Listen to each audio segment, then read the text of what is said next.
Welcome to Wing Wong Wednesday. Like the video. Derapy.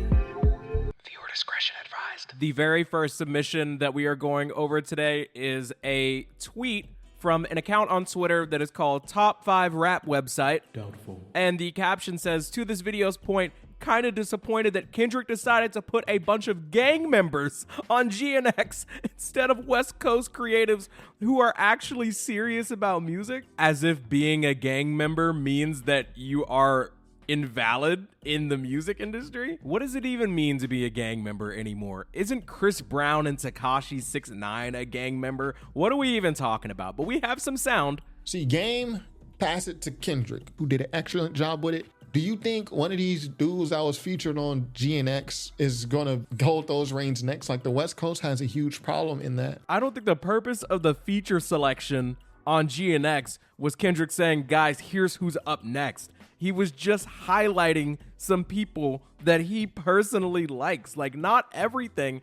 has to be a passing of the torch moment. What do you mean? It's so insulting to Kendrick Lamar and really to anybody that listens to his music to be like, yeah, Kendrick Lamar heard that I praise God and start stomping feet and actually thought that was going to be the next face of West Coast hip hop. What are you talking about? Why would you think that's what he's saying? There's no one to pass the baton to. You think AZ Chike is gonna come and carry the reins for the West Coast? Literally nobody thinks that.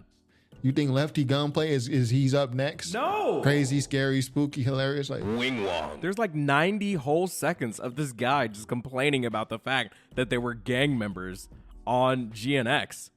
Who cares? It's just music. Is it Kendrick Lamar's responsibility with an album to like showcase who's going to be the next big name in hip hop? Like, bro just wanted some features that match the energy of the songs. Like, shut up. Here's actually some good news, but, you know, a very bad Wing Wong. Ye, formerly known as Kanye West, is being sued by a former Jewish staffer. I'm pretty sure it was a former staffer who is Jewish. I don't think she was formerly Jewish. Who says that Kanye fired her after calling her ugly and texting her, "Hail Hitler." The lawsuit includes messages where he wrote, "I am a Nazi and welcome to the first day of working for Hitler." Come on, cuz. You can't think that's okay to admit. Even if you felt that way, which, by the way, why do you feel that way? That's a problem.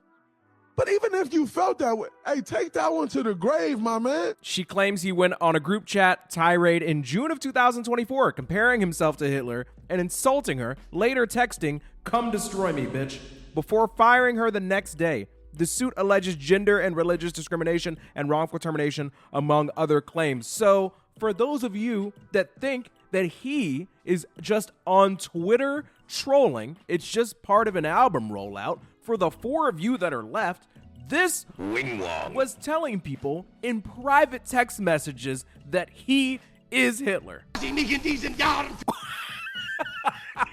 What more do you want? No cameras around, no media, no album coming or announced or anything. He's just texting people that they are working for Hitler. Like, he's literally telling people in private, in messages that he doesn't know are going to be public, that he's a Nazi. So like what? Come on. Come on. Nazi Wing Wong. Now, on a little bit of a lighter note, but also debatable, I don't know. one of our submissions is a story from 2016 where a Florida, of course, karate instructor allegedly sent nude photos of herself to an 11-year-old boy. Not an adult, not 15, not 13, 11. According to an arrest report, police say 20-year-old Stephanie Figueroa made the advances through the Kik messaging app. Oh, that's how you know this is an old story. Kik? Good Lord. The boy's mother said she found the messages on her son's phone and called the police. The boy's mother told Figueroa wrote she could not wait for another sleepover at the karate school so she could have sex with him in a hard way. Jesus Christ. The mom said Figueroa also invited the 11-year-old boy to her home on a Sunday to have sex with her on her 21st birthday. Killer! I'm just kidding. That's a joke. That's a joke. That's a joke. This is all for entertainment purposes. Nah, but actually, though, like, she should be in jail forever. Like, 11 years old is insane. Also, like, yo, it hit me for my 21st birthday. I thought I read it wrong because, like, my mind is so used to, like, I don't know, normal, healthy interaction amongst human beings. I tried to read it as it was his 21st birthday. She wanted an 11-year-old to pull up for her 21st. Yeah. Yep. Yeah. Deport her from the planet. This goes beyond Wing Wong behavior. she's a monster. Here's something lighter. Man in Busan threatens bank with toy water gun, arrested in 2 minutes. Buddy really put up with the... Everybody get down! A man in his 30s who threatened bank customers and employees at a bank in Busan with what appeared to be a gun was caught after a scuffle. The man was holding a toy water gun. On the 10th, the Busan Jiang police station stated that they arrested a man in his 30s, referred to as A, on suspicion of attempted robbery. This incident occurred when he entered a bank in Jianggun, Busan, around 10:58 a.m. and attempted to commit a robbery. According to police, A concealed his face with a scarf and a hat and disguised a toy water gun wrapped in a plastic bag as a real pistol to threaten bank employees and customers. A reportedly threatened the bank staff after telling customers to get on their knees and demanded that they place 50,000 won bills into a travel bag he had prepared in advance. The police said the customers and bank employees who came to conduct business subdued A after a scuffle, adding that A was arrested just 2 minutes after entering the bank, so they just jumped him. They just straight up jumped him. But he pulled up with a water pistol. Dude pulled up with a baby super soaker. And got jumped by the bank staff and employees. That's pretty good. That's some pretty harmless Wing Wong behavior. Oh, here we go. C-list actor Robert Davi, D-A-V-I, went on a racist tirade about Kendrick Lamar and hip-hop. He calls black people ghetto and accuses Samuel L. Jackson of monkeying around. Ain't no way, boy. Ain't no way. Let's listen to the audio. Dear fellow Americans, just my quick little rant on this halftime nonsense. I mean, come on, stop with the ghetto crap. I'm done with the ghetto. I've had it up to here with ghetto. Brother, the show was literally about you. Did he even watch it? They literally had Samuel L. Jackson come out and like play this guy. It's too loud. It's too ghetto. And Buddy really got on cam right after and was like, I'm sick of all this rap nonsense. It's too ghetto. I'm sick of the ghetto. Dog, they literally... You couldn't write this stuff. I know they want to say rap is this and rap is the streets and rap is the current and rap is the that. Look at jazz. He's got to be trolling. The jump black and jazz blues artists. Give me the Count Basie band. Give me Duke Ellington's band. Give me the history. Give me jazz. You want to go black? Go art. If this guy heard To Pimp a Butterfly, he'd probably throw himself off a bridge. Kendrick has already made the music that you're talking about, and he purposely chose not to play it at the Super Bowl. He literally structured the performance around people like you crying. Literally the entire purpose of the performance was talking about the game that has to be played when you're an African American in art. You have to talk a certain way, act a certain way, make a certain kind of music so people like this dork aren't offended and turn their TV off. But guess what, buddy? You still watched it and you're still mad and we're still here laughing at you. I say this with all due disrespect. It brought me so much joy when I Googled this guy's name. And I don't say this to be like insulting or funny, but like I just genuinely didn't know who this person was. But when I saw that he was 73 years old, I was like, oh, okay, we don't have to deal with him that much longer. I am not out here That's cold as hell, brother. rooting for the end of anybody's days, but I am rooting for the end of these stupid ideas. Buddy really got on a selfie video to complain about how ghetto the halftime show was. Pack him up. Get him out of here, brother. Put him in a coffin. Wing Wong. Shout out old people that are not this guy. There's so much more of that video, and we're not going to play it because I literally don't care about anything else that man has to say. Our next meal is a 4-piece. We got some more reactions. Just exactly who you would expect upset about a halftime show that they didn't have to watch. Jack Posobiec on Twitter says DEI halftime show. Buddy doesn't even know what the acronym means at this point. They just assign it to anything that like has a lot of black people involved. They're like, this is DEI. It's upsetting me. It's there's too much melanin. It makes me sick. Shout out Jack Poso. You suck. Shout out our boy Matthew Walsh coming in second. Bizarre decision by the NFL to have some guy come out and lethargically mumble a bunch of songs that 90% of the NFL audience has never heard. There's willful ignorance, and then there's this. This guy is saying that 90% of the NFL audience hasn't heard Not Like Us? Are you kidding me?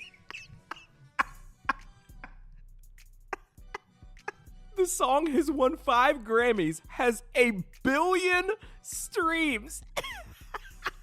Kendrick Lamar has almost 90 million monthly listeners. And Matt Walsh is like, dude, nobody's even heard of these songs. You're an idiot! They're not even trying to hide the fact that they hate it just because it's some black guy. They're just like, no one even listens to this. Nobody's even heard of these songs before. Part 3. We have a account on Twitter called End Wokeness. Gee, I wonder how they felt about the halftime show. Rap is not music, and I die on this hill. Well, if you would die on that hill, then I guess die! It's 2025, and the rap song that Matt Walsh is saying nobody heard. Those people are different than us. Just won 5 Grammys. 5. One of them being Record of the Year, the other being Song of the Year. And people are out here tweeting that rap isn't music. Exit society. Our last American hero is Buck Sexton on Twitter. Says Trump needs to sign an executive order banning Kendrick Lamar from ever doing another halftime show. Well, I got bad news for you, Buck Sexton. You're going to be seeing a lot more of Kendrick Lamar. Also, he's already done 2, which is more than like everybody else. So, you know, shut up. Wing wongs. Wait, we actually got a bonus one here. Matt Gaetz, who's known for only terrible things. I have never heard a positive Matt Gaetz story in my life. What's Matt on? Man said, the halftime show you just watched is clearly the regime's response to Trump's historic gains with black men. I don't even know what to say to this. Somebody responded to this and said, certified pedophiles not taking this halftime show well. It's just an opinion. Here's a story that I've been meaning to talk about for a little while, and we will see after I listen to this clip. I haven't listened to the entire thing. If it actually deserves to stay in the show, my editor will decide. We're not cutting it. KSI, who you all may know from previous episodes I've made, or if you have just been a fan of YouTube creators and content for a while, he was the biggest YouTuber in the UK for a very, very, very long time. He might still be, but in the past few years, in the past half decade or so, he's been very known for his boxing endeavors. And in case you all didn't know, like 6-7 years ago at this point, he called out Jake Paul, who you definitely know of, whether you would like to or not. Now, recently, KSI has decided that he is going to box Dylan Dennis, which I think is just a nightmare, no pun intended. It's not going to be a good fight, and I am actively telling you, do not pay money to watch it. But where is the Wing Wong behavior, I hear you asking? Well, the reason why KSI has chosen to fight Dylan Dennis, of everybody that he could possibly fight on this blue and green ball of ours, is because apparently these other people backed out of fighting him. They declined his offer. Listen to him tell it. With me, even with this fighter, I know I'm not even allowed to say this, but fuck it, bro. Dylan Dennis wasn't even my 4th choice. We went to Nate Diaz. He said nah. We went to Donald Cerrone. He said nah. Nate Diaz and Donald Cerrone, both old, out of their prime, probably retired, not sure whether they are or not. This dude is just picking old MMA fighters. And I'm just confused because I thought that KSI was a boxer. I thought he was a serious boxer. Okay, I didn't think that. But he wants us to believe that he is. The reason why he's always clouding on Jake Paul is because he always says Jake Paul doesn't take real fights. He just fights old, washed up, retired MMA fighters or athletes. He's literally doing the same thing. He's admitting to doing the same thing. It doesn't make any sense. Why would you do that? And why would you admit to it? We went to Tony Ferguson. He said, nah. These guys said no to me. So I'm like, bro, do I have to go to a fucking footballer to fight? And he said yes. Why is KSI acting like there is not a infinite number of people that are boxing or in combat sports that he could fight? Why would he pick an English footballer, like a retired soccer player, to box when KSI claims to be a boxing expert? He's been boxing for over 5 years. He should have like a great deal of experience. He should be able to just fight other professional boxers.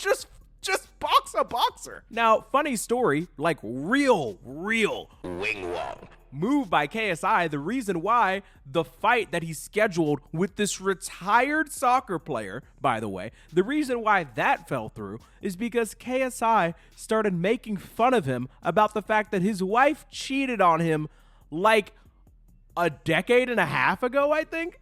The guy used to play for Chelsea Football Club, and apparently his wife cheated on him with one of his teammates, and KSI was taunting him about it, and the guy was like, I don't really want to engage in an event like this if people are just going to be making fun of like the worst thing that's ever happened to me. Also, my kids are huge KSI fans. They look up to you, and they also look up to their dad, but you're making fun of the fact that like their mother stepped out on them. Like, what does that even have to do with the fight?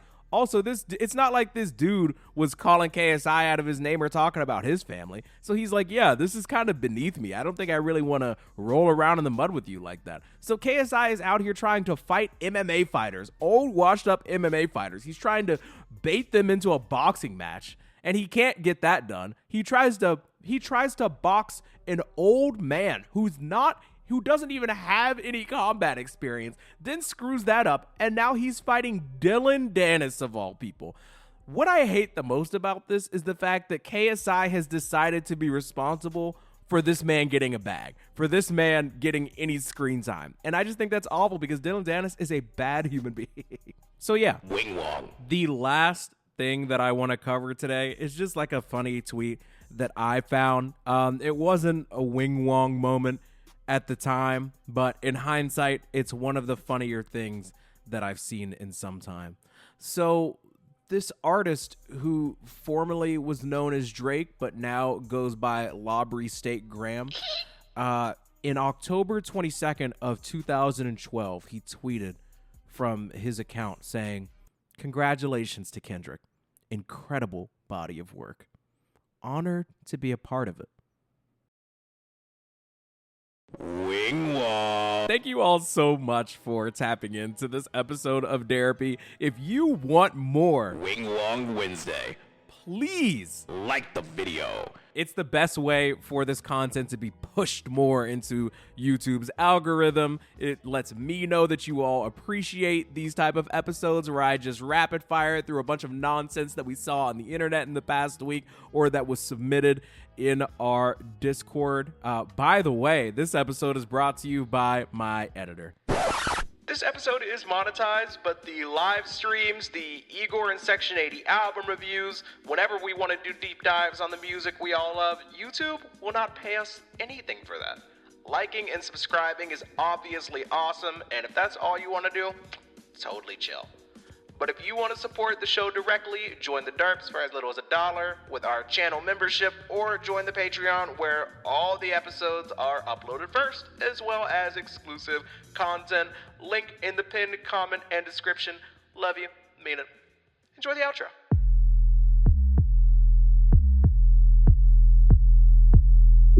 Crack in my windshield, I'm pissed off. If you a hater, get lost. Get lost. Yeah, it's my show and I'm in charge. Don't eat lemon pepper wings, but I'm the big boss. Please cut me slack, man, need a discount. About to jump off the roof, that's a dismount. I'm just playing. I'm okay. Okay, but like, are you though? Sorry for the pause, that's awkward. Start a podcast, cause I knew I was a talker. Yeah, my girl love me, but she's sick of my voice. And you know I'm pro-choice, so she do what she want. Why they hate when I get political? I'm a deep thinker, that's critical. Way too serious for a dude not getting paid. Man, I really need a shave. You know what sucks? Most of season 2 a day. Taking shots, but I skip out on the bar. Every single show, I swear I wanna raise the bar. Hope you listen close so you never miss the bar. Say the same thing, but I'm still going.